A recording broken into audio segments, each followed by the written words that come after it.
कुछ दिन पहले मैं अमेरिका गया। अमेरिका में मेरा प्रोग्राम टेक्सास में था और किसी ने मुझे कहा कि टेक्सास में हरियाणा के युवाओं से मुझे मिलना चाहिए।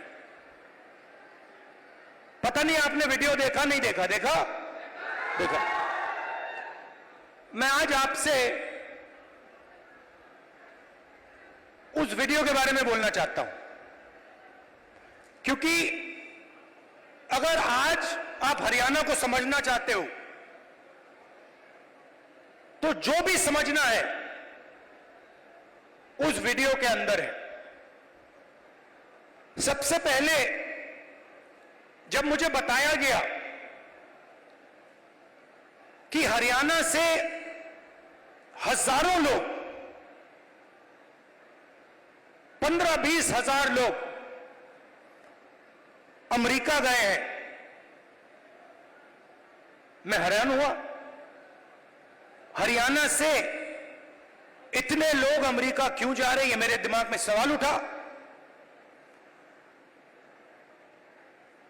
और फिर मैं डैलस में आपके भाइयों से एक छोटे से घर में जाके मिला। मैं आपको बताना चाहता हूं, आपके भाई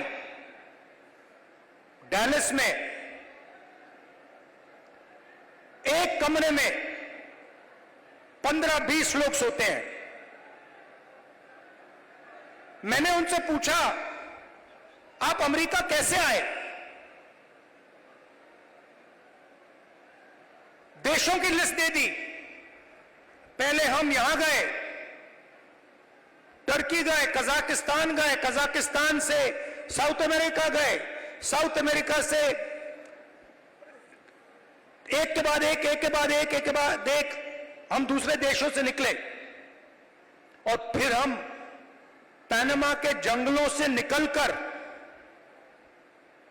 अमेरिका में गए। अमेरिका में हमें रोका गया, पकड़ा गया और अब हम अमेरिका में हैं। रास्ते की कहानी बताई। राहुल जी, रास्ते पे माफिया के लोगों ने एक बार नहीं अनेक बार हम सबको लूटा। हम समुद्र में से निकले, जंगलों में से निकले, पहाड़ों में से निकले।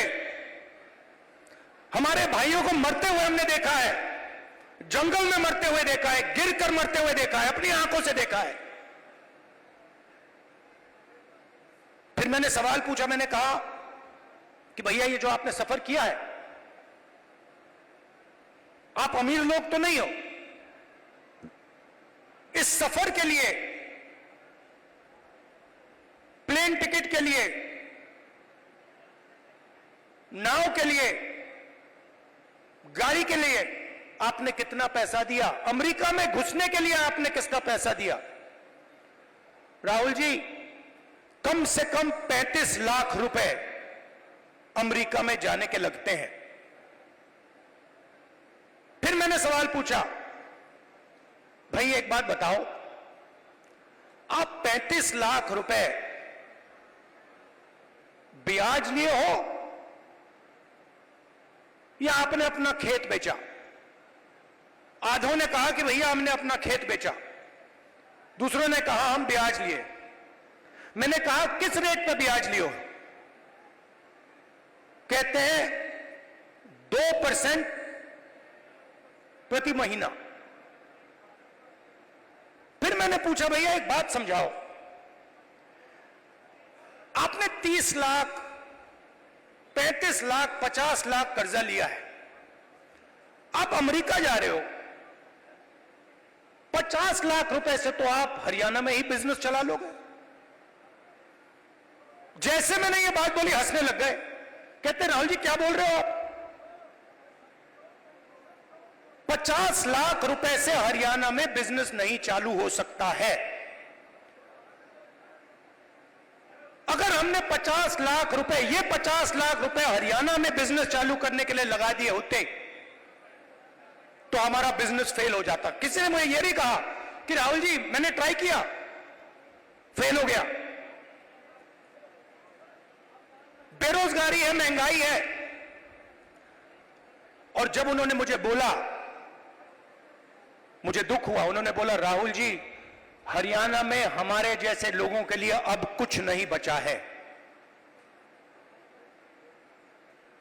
अगर एक युवा गरीब है, अरबपति का बेटा नहीं है, तो ना उसे बैंक लोन मिल सकता है, ना वो बिजनेस चालू कर सकता है, ना वो पब्लिक सेक्टर में जॉब पा सकता है, ना वो आर्मी में जा सकता है। एक के बाद एक, एक के बाद एक, एक के बाद एक, एक के बाद एक सारे दरवाजे आपके बंद कर दिए गए।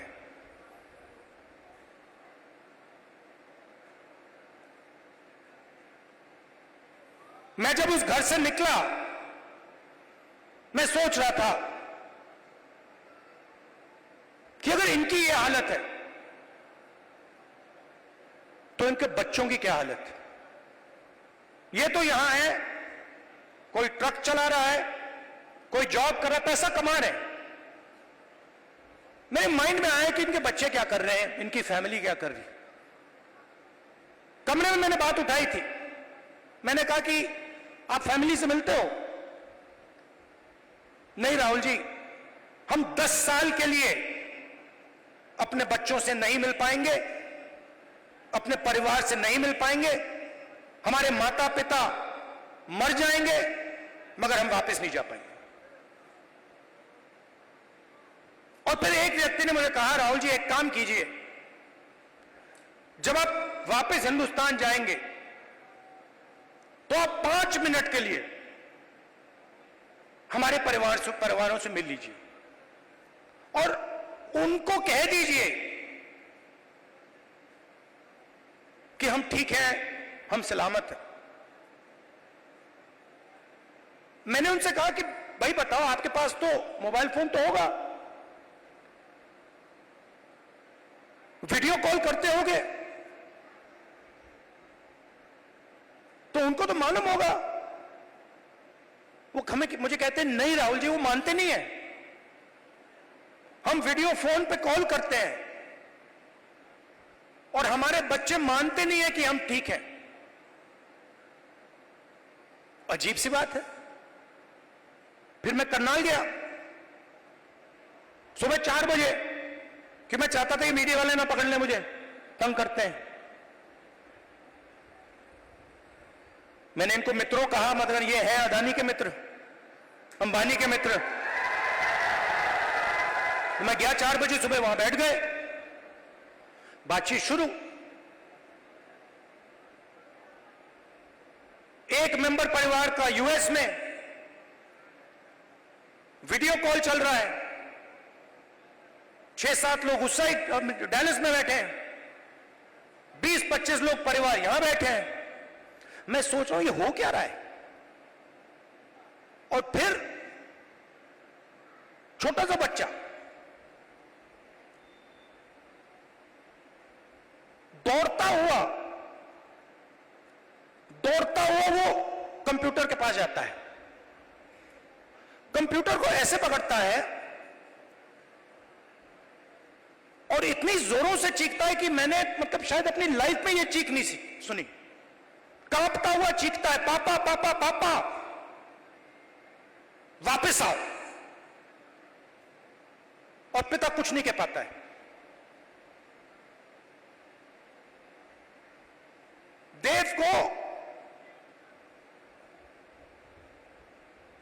देव की आंखों में आंसू, चिल्ला रहा है।